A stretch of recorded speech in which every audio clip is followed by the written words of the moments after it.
Assalamualaikum warahmatullahi wabarakatuh. Izinkan kami untuk mempresentasikan hasil kerja kelompok kami mengenai epipedon umbrik dan subhorizon Andik. Sebelumnya, perkenalkan saya Belia Ananda dengan NIM akhir 036. Saya Dwi Angelina dengan NIM akhir 031.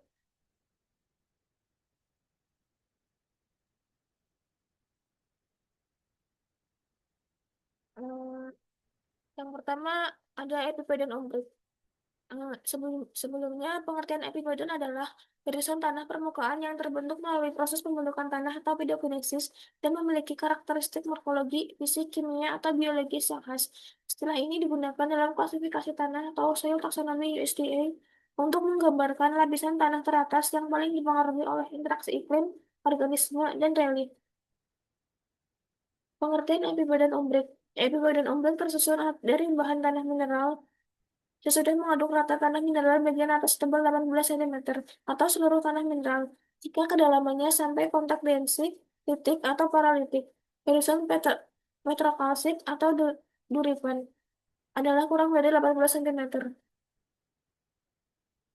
Selanjutnya ada syarat atau sifat-sifat epipedon umbrik. Apabila kering salah satu atau keduanya sebagai berikut. Yang pertama, satuan struktur berdiameter 30 cm atau kurang, atau struktur sekunder berdiameter 30 cm atau kurang.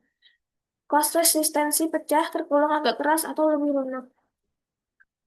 Kemudian struktur batuan termasuk stratifikasi halus, ketebalan 5 mm atau kurang, kurang dari setengah volume dari semua bagiannya.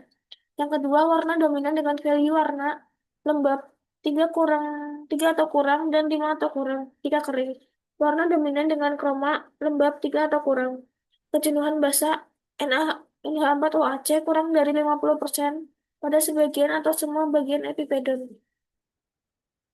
Kandungan karbon organik pada epipedon umbrik 0,6%, lebih tinggi daripada kandungannya pada horizon C. Jika epipedon umbrik memiliki value warna kurang dari 1 unit lebih rendah atau kroma kurang dari 2 unit lebih rendah daripada warna horizon C, atau sebesar 0,6% atau lebih, dan epipedon tidak memenuhi kualifikasi yang diuraikan dalam di atas. Kemudian ketebalan minimum epipedon umbrik adalah 25 cm.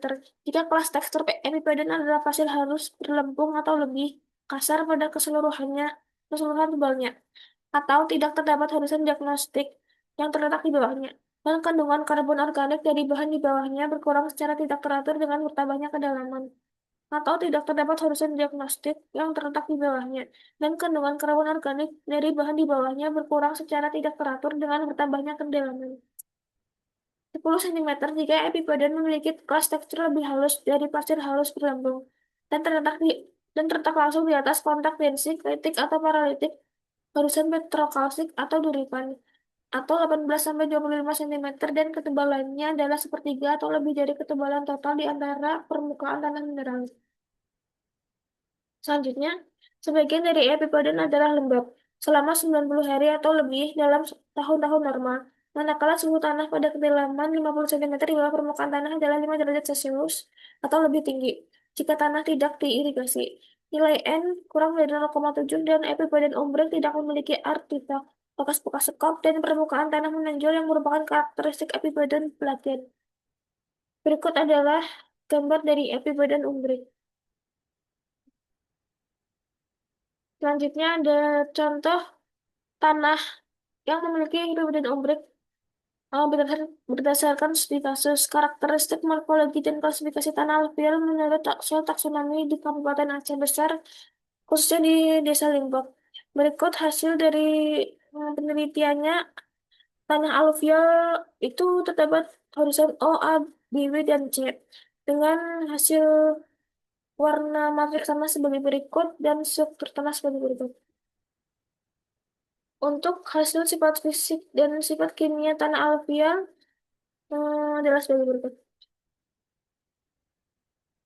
Untuk hasilnya, tanah alluvial ini memiliki epipedon umbrik dan memiliki horizon penciri bawah kambing dan rejim kelembaban udik. Nama tanah atau ordo subgroup itu termasuk dalam ordo Insectisol, subordo Udep, Bread group disrupted dan subgroup Helophatic disrupted. Kemudian selanjutnya ada subhorizon atau horizon bawah permukaan, subhorizon andik. Subhorizon andik merupakan horizon tanah yang terbentuk dari bahan induk vulkanik, berupa abu atau tub vulkanik.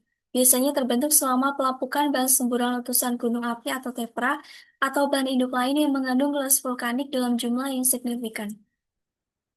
Kemudian untuk syarat-syarat dan karakteristik subhorizon andik sebagai berikut. Yang pertama, kaya material gelas vulkanik atau mineral yang kristalisasinya kurang sempurna. Gelas vulkan adalah tipikal komponen dominan pada teflon yang relatif belum terlapuk. Pelapukan dan transformasi gelas vulkan dapat menghasilkan mineral rantai pendek seperti alofan, imbogolit, dan ferrihidrit.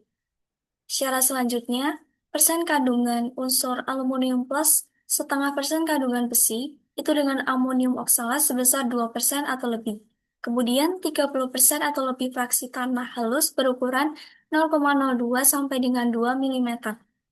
Syaratnya selanjutnya, karbon organik itu kurang dari 25%, itu berdasarkan beratnya. Selanjutnya, berat volume itu diukur pada retensi air 33 kilopascal sebesar 0,90 gram per centimeter kubik atau kurang. Untuk retensi fosfatnya itu sebesar 85% atau lebih. Syarat selanjutnya, terdapat kandungan gelas vulkanik sebesar 5% atau lebih. Nah, serangkaian gelas dan juga mineral diseliputi gelas yang kaya silika itu diberi nama istilahnya gelas vulkanik. Mineral-mineral ini relatif mudah terlarut dan mengalami transformasi agak cepat jika tanahnya dalam kondisi lembab. Sifat tanah adik mempresentasikan satu tingkat dalam peralihan pelapukan, di mana pelapukan dan transformasi amonium silikat primer telah berlangsung hanya sampai titik pembekuan mineral rantai pendek. Kemudian ada tanah andisol. Tanah andisol merupakan salah satu jenis tanah yang berkembang dari material vulkanik muda yang secara khas mengandung horizon andik sebagai lapisan diagnostik utamanya. Tanah-tanah yang bersifat andik itu umumnya dijumpai pada dataran tinggi. Horizon ini terbentuk akibat proses pelapukan cepat material vulkanik dalam lingkungan lembab dan juga beriklim basah, yang menyebabkan terbentuknya mineral sekunder dengan kemampuan tinggi dalam menahan air dan juga menyerap unsur hara. Subhorizon andik sering dikaitkan dengan horizon O, A, atau B di tanah asal vulkanik, tetapi hanya dapat dikonfirmasi dengan data laboratorium. Tanah andisol yang mengandung horizon andik itu banyak ditemukan di wilayah-wilayah vulkanik aktif seperti di lereng Gunung Merapi, Gunung Talang, dan juga dataran tinggi Dieng. Kesimpulannya, epipodon umbrik adalah lapisan tanah mineral atas berwarna gelap dengan value kurang dari sama dengan 3 dan kroma kurang dari sama dengan 3 dengan bahan organik cukup tetapi kejenuhan basah rendah, kurang dari 50%. Ketebalannya bervariasi antara 10 sampai 25 cm tergantung pada tekstur dan horizon di bawahnya. Sebagian lembab lebih dari sama dengan 90 hari per tahun, dengan suhu lebih dari sama dengan 5 derajat Celcius, bertekstur lunak dan bebas bekas aktivitas manusia. Kandungan karbon organik minimal 0,6% menunjukkan kondisi asam yang kurang subur. Umum ditemukan di daerah lembab atau dingin. Subhorizon andik merupakan subhorizon tanah yang terbentuk dari bahan induk vulkanik, di mana memiliki sifat fisik serta kimia khas yang membedakannya dari horizon lainnya. Ciri utama dari subhorizon andik itu yaitu kandungan mineral amok tinggi seperti alfa dan juga imogolit, serta kandungan bahan organik yang cukup tinggi. Horizon andik umumnya ringan, gembur, sangat permeabel, dan memiliki kapasitas tukar kationnya yang tinggi.